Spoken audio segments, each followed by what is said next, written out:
And bringing it in right side here, Beckham. And here he'll be brought down a little shy of the 35 at the 36. That throw good for 4. It's second down. They like going to him in the slot. He catches another one. I think this comes under the heading of until they stop him, why not go back to him? He has something going really well. Great working relationship with the guy throwing the ball, and they keep making the connection.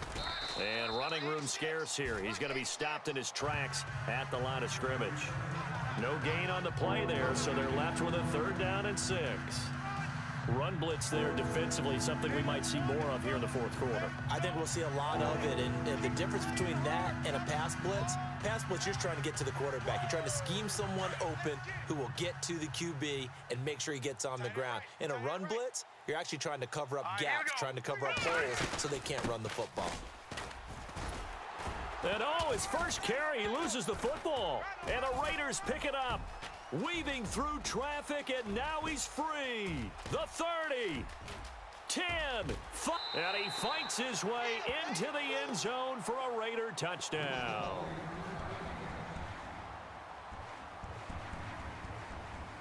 That one may not cost him in the end, but still, obviously something the coach wants to avoid. Oh, without a doubt. It won't cost the team because of where they are on the scoreboard, but it will cost the player who gave up the football.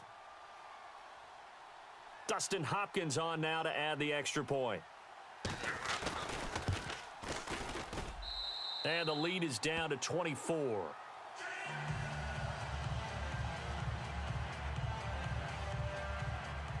So not only the cough up, but then the pickup on the other side, the scoop, and the score the other way. The fumble return for a touchdown. And this is going to be covered up by the Giants. Well, 4th quarter, they felt like they needed the football back. Unfortunately, they couldn't get it. And I know we've brought analytics into the game, and someone has said here that the data says that when a team's expecting an onside kick, 80% of the time, the team expecting it, they do actually recover the ball, which is what we saw here. I just wonder if that number is much more of a anecdotal type of a number. Kind of like when the coaches tell us, well, when you score on special teams, 93% of the time you win the game. I'm still waiting to see that number as empirical. For a second there, I thought that might break big. Screen pass, looked like it was coming together, looked like there was an opening. Still, ended up with a solid game. And he'll give it here to his running back. And brought down, but not before they're inside the 25. They pick up 12 on the play there, and they move the chains. Do my eyes deceive me, or is he getting stronger as this game moves along? Burst seems just as good here in the 4th as it was way back in the 1st, doesn't it? I do believe someone put a lot of time in the offseason and continues to condition during the season in order to continue to carry the ball at this rate. And a new set of downs here after picking up the first on the ground. Green 39! Green 39! They'll run it now out of the gun. And he's going to fight his way forward here for a modest gain. 5 yards on the carry. Good pickup on first down. Oh, that's one to warm the hearts of all those old school football players, isn't it? Tough, hard, gritty run. Got behind his pads, bowled over a few people. Look at that one, right up the gut. Saw it through 3 quarters. No reason to lighten up now.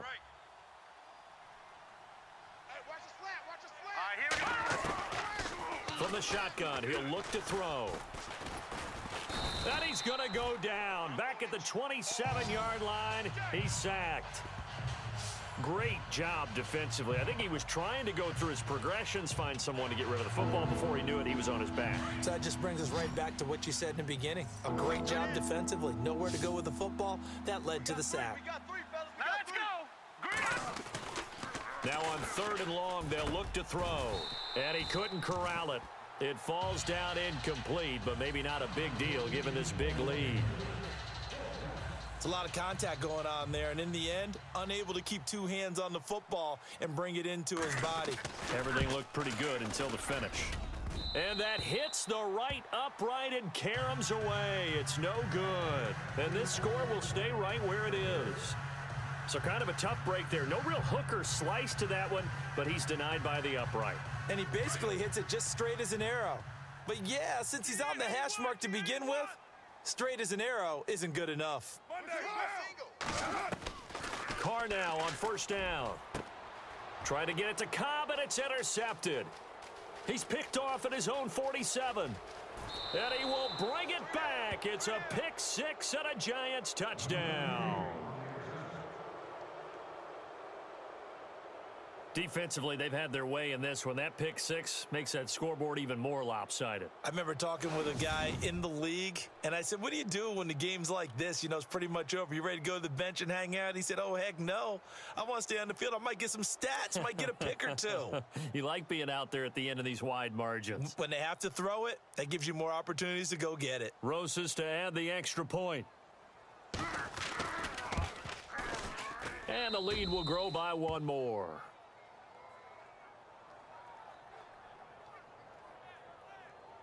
A heck of a play there defensively, getting the interception, navigating his way into the end zone for the touchdown. So they throw the pick six. They'll get another shot at it now as this one's in the air.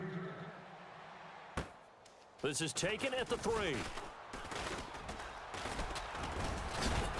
Solid return, pretty good field position. They'll start at the 32-yard line. And now Oakland ready to take the field. They are looking to make a bit of a 180. They are sputtering right now. And frankly, I think it's time to call your playmakers together and say, all right, guys, we're going to lean on you through this patch. We need you to get us back on track and get us going in the right direction. So you're calling plays geared to them. Not necessarily when you look at your plays, oh, this hurts the defense. I want the ball in the hands of X, Y, and Z and see if we can move forward. So don't get too cute. Go to the playmakers. Watch left. Tight end to the left, tight end left. Carl try it again on second down. And he's going to find his man out of the backfield. That's complete. It'll be a pickup of just 2. And all of a sudden here, it's third down. One thing I think that's safe to say defensively, the tackling's been really good. And because of that, it's been very, very hard for them to move the ball because you're not getting the benefits of run after catch. They're tackling them almost on the spot. That means you have to run extra plays, harder to move it. Throwing for his running back, and he's got him complete. A big hit. Knocked down sideways. One hallmark of good defenses is understanding the game, understanding positioning, and tackling immediately in the secondary after catches. I think we just saw that on display right there. Got to him before he ever had a chance to think about turning it upfield.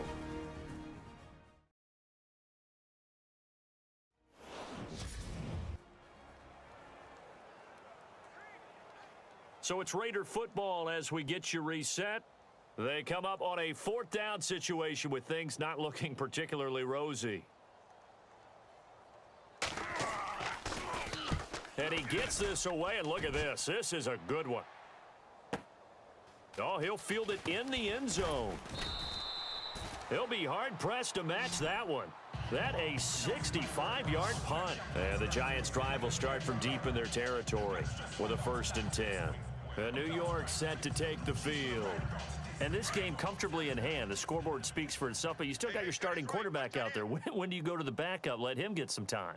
And that's one of the great questions in the NFL, Brandon, because I'm just going to tell you, in the 2015 season, I commentated on 3 games in a row that were blowouts. And in none of them did the starting quarterback ever come out of the game for the team that had a big lead. And in each instance, I asked the coaches later on, why didn't you do that? And they all looked at me and said, just don't really do that in the NFL. You know, these guys play, and we just play them all the way through. Now, in certain situations, they will take them out, but for the most part, they're not as worried and concerned about getting them out of the game. And that's always puzzled me a little bit. Just a gain of a yard there, and now it'll be 3rd down. This is what happens sometimes when you abandon the running game. It's hard to get back to it because once guys get out of that mentality of firing out and hitting people, hard to get them started again occasionally. The Giants on 3rd down. They've converted just 2 for 6 thus far. This is 3rd and 7. 3 down. Set. Blue 90. Blue 90. Mike 50.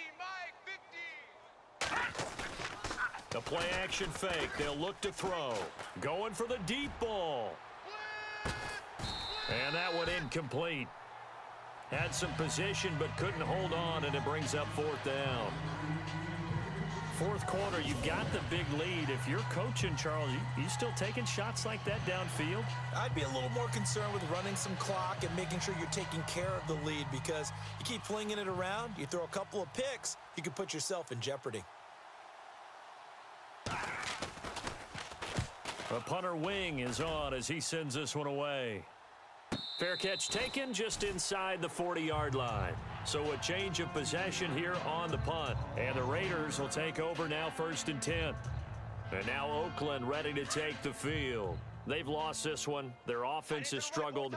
Do they try to put together something here at the end just to take into next week? Yeah, sometimes teams want to do that and coaches want to. I remember one time I was on a team and we were losing late in the game like this, and you knew it was lost. It was over, right? And the coach called a running play and pretty much said to everyone, I want to see something executed well before we get out of here. And that was the message to the team. Just something to build on. Just something to build on, get it done, and maybe we can look at that and say, we'll get better as we go forward. 4 down. Here we go. Check. Back to the air on 2nd down. It's Carr. Looking left sideline, incomplete. He was looking for Ardarius Stewart there. And now it's 3rd down. Another wayward pass. You know, things started out poorly in this game, and to be frank, they just really haven't gotten much better. And all that does is embolden a secondary. They feel good about what's going on, and they just play better and better. The Raiders on 3rd down. Just a 20% success rate at 2 of 10. This is 3rd and 10. 3 down.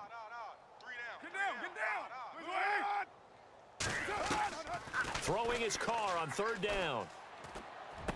He's got the 1st down and more past midfield. And he's taken down, but not before he gets this into enemy territory across the 40.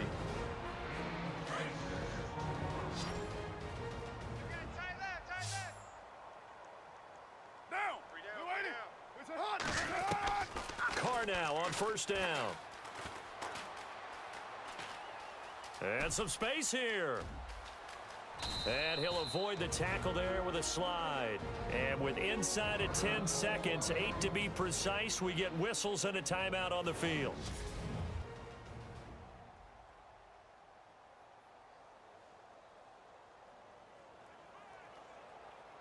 In the red zone this time. Watch tight end. Watch tight end. Tight right. Tight right. Into the red zone. It's Carr. And that will be incomplete. 4 ticks left here on the clock.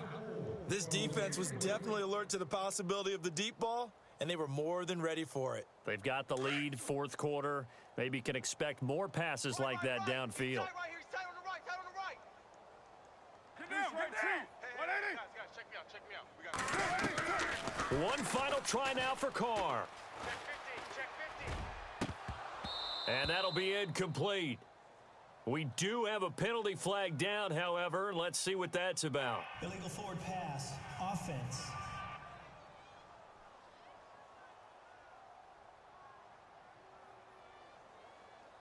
So he was past the line of scrimmage when he threw it. And as they say, that's a no-no. Got to be able to understand where you are on the field and not cross the line before throwing the ball downfield. A big offensive explosion helped leading them to victory. And the defensive guys, they're just saying, hey, put those points up every week. We'll just keep winning. They will gratefully accept them, won't they? It makes their job that much easier when they're scoring that many points. Allows them to play with a totally different style and a different flow. So for the Giants, the great run they've been on continues as they move to 9-1 now. And they'll return home next week to take on the Kansas City Chiefs. Meanwhile, for Oakland, add one more loss to the column. That drops them to a woeful 1-9 so far. And they'll be back home next week for a date with the Washington Redskins.